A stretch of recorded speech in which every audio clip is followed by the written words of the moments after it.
دەستەی دەستپاکی هەرێمی کوردستان ڕەشنووسێکی لەبارەی ڕێساکانی ڕەفتارکردن بۆ ڕۆژنامەنووسان و میدیا لە هەرێمی کوردستان بە تایبەتی ئامادە کردووە. لەوبارەوە سەرۆکی دەستەکە دەڵێت لە هەرێمی کوردستان کەرتی میدیا ڕۆژ بە ڕۆژ لە گەشەکردندایە، بۆیە پێویستی بەوەیە بەڕەچاوکردنی ئازادی ڕۆژنامەنووسی ڕێک بخرێتەوە.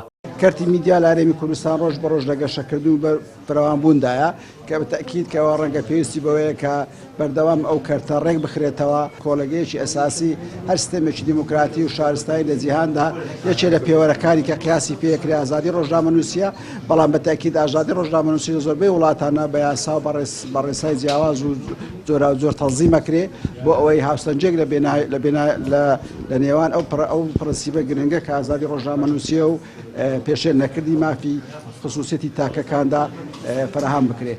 لای خۆشیەوە ڕۆژنامەنووسان لەبارەی ڕەشنووسەکەەوە دەڵێن بەپێی ئەو ڕەشنووسە ڕۆژنامەنووسان کۆت و بەندیان دەخرێتە سەر. ئەوە لە کاتێکدایە زۆر جار لە ڕێگەی ڕۆژنامەنووسانەوە گەندەڵیەکان ئاشکرا دەکرێن. پێم وایە ئەوە زیاتر کۆت و بەند خستنە سەر دەستگاکانی ڕاگەیاندنە. ئەگەر بەسەلب مەسەلە گەندەڵی بێ ئەوە دەستگاکانی ڕاگەیاندن بەڕاستی گەندەڵیەکان کەشف دەکەن و دەزانن کە گەندەڵیەکانیش لە شوێ و لە شوێن نییە.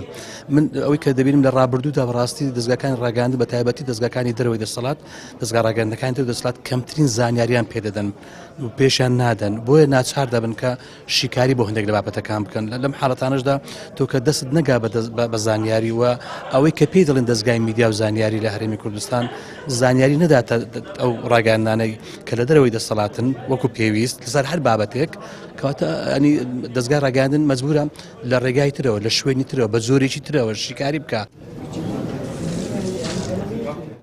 ئامادەکردنی ڕەشنووسی ڕێساکانی ڕەفتارکردن بۆ ڕۆژنامەنووسان و میدیا لە هەرێمی کوردستان لەلایەن دەستەی دەستپاکیەوە لە کاتێکدایە کابینەکانی حکوومەت یاساکانی تایبەت بە میدیا و ڕۆژنامەنووسیان لە نمونەی یاسای ڕۆژنامەوانی ساڵی 2007 و یاسای بەدەستهێنانی زانیاری ساڵی 2013 جێبەجێ نەکردووە و کەیسی خوێنی چەندین ڕۆژنامەنووسیش هێشتا یەکلایی نەکراونەتەوە. ئیدریس محەممەد، کەناڵی ئاسمانی پەیام، هەولێر.